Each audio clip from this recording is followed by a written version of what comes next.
सभी किसान भाइयों को नमस्कार। साथियों, इस समय हम करनाल में हैं और जिला करनाल हरियाणा प्रदेश में आता है। मेरे साथ हैं एक बहुत ही बड़े वैज्ञानिक जो बासमती धान में काफी काम करते हैं। साहब का नाम है रितेश शर्मा और ये प्रधान वैज्ञानिक के पद पे हैं। डॉक्टर साहब, आपका बहुत बहुत स्वागत है मेरी ओर से भी और किसानों की ओर से भी। किसानों के काफी संदेश थे कि बासमती धान हाल ही में जो है वो लगा हुआ है, तो आज मैं विशेष रूप से आपसे मिलने आया हूं कि आप पहले तो अपना परिचय किसानों को दे दीजिए, आपका नाम और कहां आप काम करते हैं। नमस्कार सभी किसान भाइयों को मेरा नमस्कार जी। मैं डॉक्टर रितेश शर्मा, प्रधान वैज्ञानिक, बासमती निर्यात विकास प्रतिष्ठान APEDA, ministry of commerce, Modipuram, Meerut से हूँ। हमारा काम देश से एक्सपोर्ट को बढ़ाने के लिए क्या क्या गतिविधियां होनी चाहिए चावल के संदर्भ में स्पेशली फॉर बासमती, क्योंकि बासमती से ही सबसे ज्यादा विदेशी मुद्रा हमारे देश में आती है। गुड।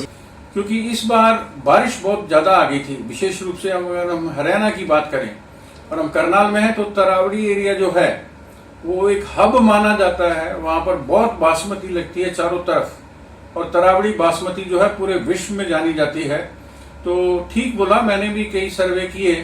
यहाँ पर एक दिन 190 मिलीमीटर बारिश हुई थी और उससे ठीक एक सप्ताह बाद 115 मिलीमीटर बारिश हो गई, जिसके चलते काफी फसलें जो थी, धान की रोपाई हुई थी उन दिनों। विशेष रूप से जो बासमती की किस्में हैं 17-18 है, 11-21 है, 1500 तो 9 तो लोगों ने पहले लगा ली थी। तो ठीक है, रकबा थोड़ा कम हुआ होगा, मगर पैदावारी पर हम चर्चा करेंगे। तो डॉक्टर साहब, ये जो बारिश हुई है तो काफी किसानों को फायदा भी हुआ है। जिनके यहाँ पानी की कमी थी तो उससे पैदावारी बढ़ने की संभावना रहेगी। बिल्कुल रहेगी, क्योंकि शुरुआत में पानी की कमी नहीं हुई है और जैसे ही आपने ट्रांसप्लांटिंग की है, अच्छी खासी बारिश हुई है जी। तो आप देखेंगे कि टिलरिंग बहुत अच्छी हुई है जी। और टिलरिंग अच्छी होने से शुरुआत में बेस बढ़िया मिल जाएगा तो फिर आगे लाइफ अच्छी चलेगी। तो वही चीज पौधों के साथ है, बेस अच्छा मिल गया है शुरू में और निश्चित रूप से इस बार फसल अच्छी होने की उम्मीद है। किसानों उन्होंने बोला कि बारिश आने के बाद जो फुटारा था, नीचे से फुटाव था, जो टिलरिंग थी वो बहुत अच्छी हुई है। और मैंने अपने रिसर्च प्लेटफॉर्म में हाल ही में इस साल रिलीज की गई भारतीय कृषि अनुसंधान संस्थान नई दिल्ली की किस्म पूसा बासमती 1692 लगाई है डॉक्टर साहब जी, और उसकी रोपाई मैंने 23 जून को कर दी थी। वाकई उसकी टिलरिंग देखने वाली है, क्योंकि आपके पास समय नहीं है तो मैं खेत में ले जा नहीं रहा हूँ। तो आपने बहुत ठीक बोला है कि जिन्होंने पहले लगा दी थी और पानी अच्छा है, बारिश से टिलरिंग बढ़ती है। तो कौन कौन सी मुख्यतः पंजाब, हरियाणा, पश्चिमी उत्तर प्रदेश में किस्में किसानों ने इस साल लगा रखी हैं बासमती की? देखिए, बासमती में जो सबसे ज्यादा एरिया है वो तो पूसा बासमती 11-21 के साथ जी, क्योंकि दुनिया का सबसे लंबा चावल है और अंतर्राष्ट्रीय स्तर पर उसकी बहुत मांग है जी। उसी में सुधार करके जो पूसा बासमती 17-18 आई है उसको भी काफी किसानों ने पसंद किया है। वो अलग बात है कि उसकी क्वालिटी 11-21 की तुलना में जब हम सेला चावल बनाते हैं तो उस स्तर का शायद नहीं बन पा रहा है, जिसलिए थोड़ा सा रेट 11-21 की तुलना में कम रहता है जी। लेकिन क्योंकि ज्यादा उपज है तो किसान को वो माफिक पड़ रही है। इसके अलावा 1509 आपने जो बताई पूसा बासमती 1692 बहुत अच्छी वैरायटी है, उपज ज्यादा है, बीमारी कम है, सबसे बड़ी बात चौकी कम है, यानी कि उसमें टूटन कम होगी, साबुत चावल ज्यादा निकलेगा और सेला भी उसका अच्छा बन रहा है। तो दूसरी तरफ जो यूरोप के लिए हमारी जो वैरायटीज जाती हैं जैसे 1401 जिनकी एक निश्चित पॉकेट्स हैं जी।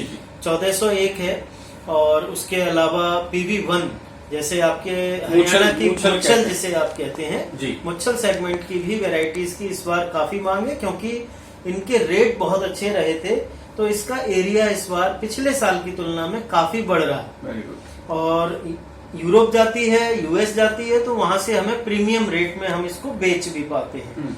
और जो हमारी ट्रेडिशनल वैरायटी है जैसे तरावड़ी है, CSR 30 है, वो अपनी स्थिति पर जैसे पहले थी उस तरह से है कामयाब। जी।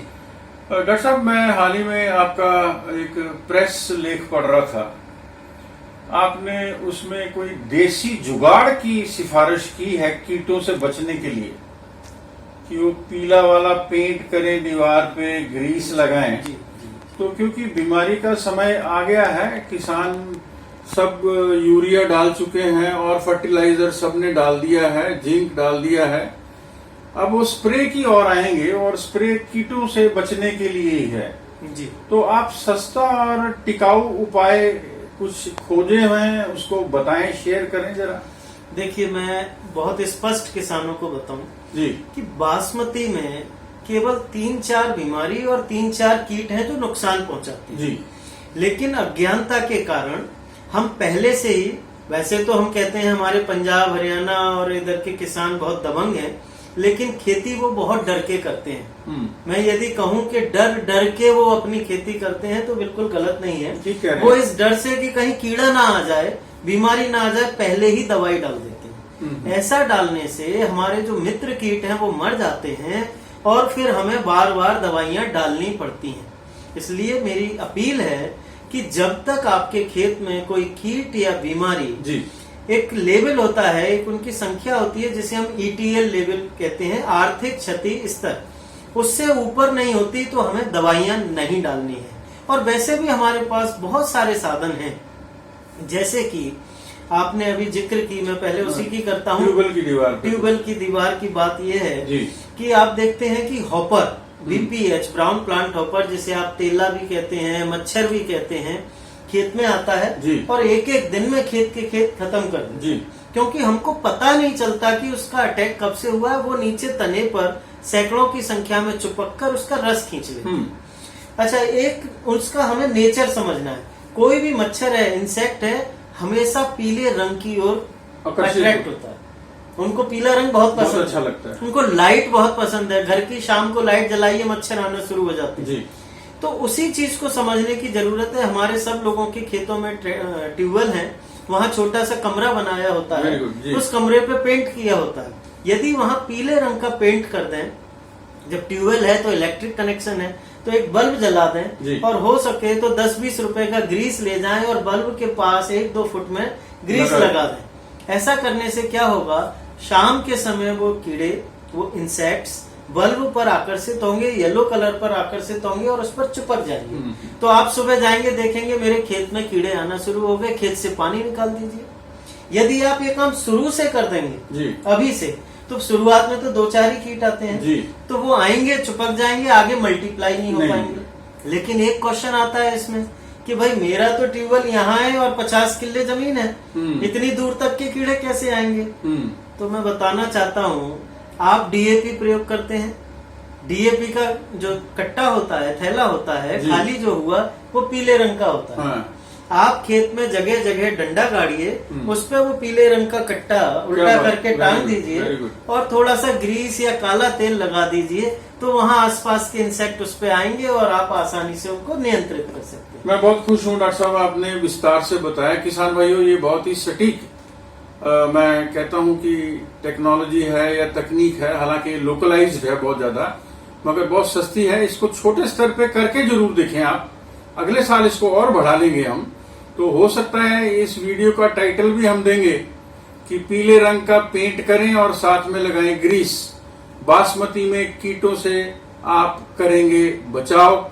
ये बहुत ही अच्छा सुझाव है। डॉक्टर साहब, और क्या कहना चाहेंगे अगर बीमारी ज्यादा आ जाती है तो आप ब्रांड्स का नाम ना लेके कुछ केमिकल्स की बात करेंगे? देखिए, केमिकल्स हमें प्रयोग करने पड़ते हैं, लेकिन वो हमारा अंतिम विकल्प। जी, जैसे पत्ता लपेटक, लीफ फोल्डर आ रहा है, हम उसके लिए दवाई डाल रहे हैं, कोई जरूरत नहीं है। वो थोड़ी सी पत्ती का हरा भाग खुरच के खाएगा, खा लेने दीजिए। अच्छा। एक तेज बारिश होगी, वो सुंडी नीचे गिर जाएगी, उसके आगे की 3 टांग नहीं होती, वो ऊपर नहीं चढ़ सकती। कंट्रोल के लिए एक रस्सी लीजिए 10 मीटर की, एक आदमी ने इधर पकड़ी, एक ने इधर, पूरे खेत में चला दीजिए, जो उसकी लार्वी है वो नीचे गिर जाएगी, ऊपर नहीं आ पाएगी, कोई दवाई की आवश्यकता नहीं। लेकिन हाँ, स्टेम बोरर, तना छेदक, वो आपको नुकसान कर सकता है। तो हो सके तो उसके लिए फेरोमोन ट्रैप लगाइए, जिसमें एक छोटी सी रबड़ लगी होती है, उसमें फीमेल की स्मेल होती है। अब मेल सारे फीमेल की स्मेल देखते ही वहाँ भागते हैं और उसमें पकड़े जाते हैं। तो उसके बाद क्या होगा, मेटिंग नहीं होगी और अंडे नहीं होंगे। नहीं भी है और आपके खेत में ये दिखाई दे रहे हैं, इसकी तितली सफेद या भूरे रंग की होती है, पत्ती के ऊपर की तरफ बैठती है। सुबह खेत में जाइए, दूर तक निगाह दौड़ाइए, यदि आपके खेत में ये दिखाई दे रही हैं तो उस समय पर आप क्लोरेंटोनिलीप्रोल 4 किलो पर एकड़ के हिसाब से डाल सकते हैं। कार्टेप हाइड्रोक्लोराइड 8 किलो प्रति एकड़ के हिसाब से डाल सकते हैं इस समय, जब तक गोब अवस्था नहीं आई है। खेत में पानी भर के दानेदार दवा है उसमें डाल सकते हैं, लेकिन गोब अवस्था में जब इस तरह का अटैक होता है तो आपने दानेदार दवा का प्रयोग नहीं करना है, आपने स्प्रे करना है। उसके लिए भी क्लोरेंटोनिलीप्रोल बहुत अच्छी दवाई है, आप उसकी प्रयोग कर सकते हैं। बहुत अच्छे से उन्होंने कहा और विशेष रूप से मैं प्रभावित हुआ जब उन्होंने कहा कि तना छेदक अगर आता है तो आप फिरोमोन ट्रैप्स लगा सकते हैं, उनमें मेल जो है आकर्षित होकर चिपक जाएंगे तो आगे ब्रीडिंग नहीं होगी, तो वो आगे से ज्यादा बनेंगे नहीं। इनके संस्थान का जो मुख्य ध्येय है, और आजकल ये जो प्रशिक्षण कार्यक्रम चला रहे हैं या फार्मर अवेयरनेस कैंप लगा रहे हैं, वो ये है कि कम से कम दवाइयों का प्रयोग करें ताकि निर्यात में बासमती चावल का जो निर्यात होता है विदेशों में, उसमें हमको कोई दिक्कत नहीं आनी चाहिए। तो डॉक्टर साहब इसमें आप थोड़ा सा कुछ कहना चाहेंगे? जी बिल्कुल कहना चाहेंगे। देखिए हम दुनिया के बहुत बड़े एक्सपोर्टर हैं, सबसे बड़े एक्सपोर्टर हैं, और पेस्टिसाइड्स के अंश होने के कारण हमें कई दिक्कतें होती हैं, जबकि अमेरिका जैसे देश हमसे कई गुना ज्यादा पेस्टिसाइड्स का प्रयोग करते हैं। लेकिन हम क्या होता है, हमको उन पेस्टिसाइड्स के प्रयोग का सही ज्ञान नहीं है, इसकी वजह से हमारे प्रोडक्ट में रेजिड्यू होते हैं, अदरवाइज रेजिड्यू नहीं होंगे। तो बासमती में यह ध्यान रखें, बाली निकलने के बाद किसी भी दवा का स्प्रे ना करें, सिर्फ हॉपर के लिए आपको दवा का स्प्रे करना पड़ सकता है। दूसरी बात यह है कि आप वैज्ञानिक की सलाह से ही दवाई का प्रयोग करें, जो मात्रा बताई गई है। कई बार हमारे किसान भाई दुकानदार पहले तो सोचते हैं कि 100 ग्राम है, 150 ग्राम की पैकिंग है, 150 दे देते हैं, तो किसान भाई सोचते हैं सस्ती है, थोड़ी और डाल देते हैं। ऐसा नहीं करना है, जो संस्तुति की मात्रा बताई गई है वही डालनी है, और पानी पूरा लेना है। ये काम यदि आप करेंगे, सही समय पे सही दवा का प्रयोग करेंगे, सही मात्रा के साथ करेंगे, सही पानी लेकर करेंगे, तो उसके अंदर पेस्टिसाइड्स के अंश नहीं आएंगे। और इसके अलावा जो एक जरूरी बात है वो है वेटिंग पीरियड। हर पेस्टिसाइड का उसके लेवल पे लिखा होता है कि कटाई से कितने दिन पहले तक प्रयोग कर सकते हैं, यानी कि उस दवा का कितने दिन असर होता है। तो जो वेटिंग पीरियड है उसका ध्यान रखें जी। आप जो है ऐसी दवाओं का प्रयोग करें जिनका वेटिंग पीरियड ज्यादा हो, दिक्कत ना हो, पहले कर लें, समय से करें, आप देखेंगे कोई प्रॉब्लम नहीं आएगी। और सबसे बड़ी बात जो है, ये यूरिया का प्रयोग कम कर दीजिए, पानी हमेशा भर के मत रखिए, कीड़े बीमारी ही बहुत कम आएंगे, शायद आपको दवा की जरूरत ना हो। किसान भाइयों, डॉक्टर रितेश शर्मा जी ने कहा कि निर्यात में कभी कभी दिक्कत आ जाती है जब पेस्टिसाइड रेजिड्यू कुछ अंश मात्रा में ज्यादा पाए जाते हैं।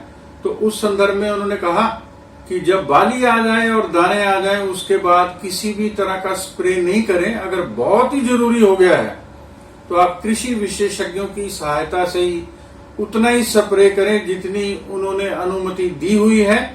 और पानी का विशेष रूप से ध्यान रखें कि वो 8 टंकी करना है कि 12 टंकी करना है, जल्दबाजी नहीं करें। तो आपका सहयोग जो है ये वांछित है, ताकि हम बहुत अच्छी गुणवत्ता वाला, शुद्धता वाला बासमती चावल जो है विदेशों में निर्यात कर सकें और विदेशी मुद्रा को अर्जित कर आपके घर तक रुपयों में कन्वर्ट करके पहुंचा सकें, ताकि आपको आर्थिक लाभ हो। मैं आपकी तरफ से और अपनी तरफ से डॉक्टर साहब का बहुत बहुत आभार व्यक्त करता हूं कि उन्होंने बहुत व्यस्त होते हुए भी हमको टाइम दिया है। आप सबको ढेर सारी शुभकामनाएं। नमस्कार। Thank you.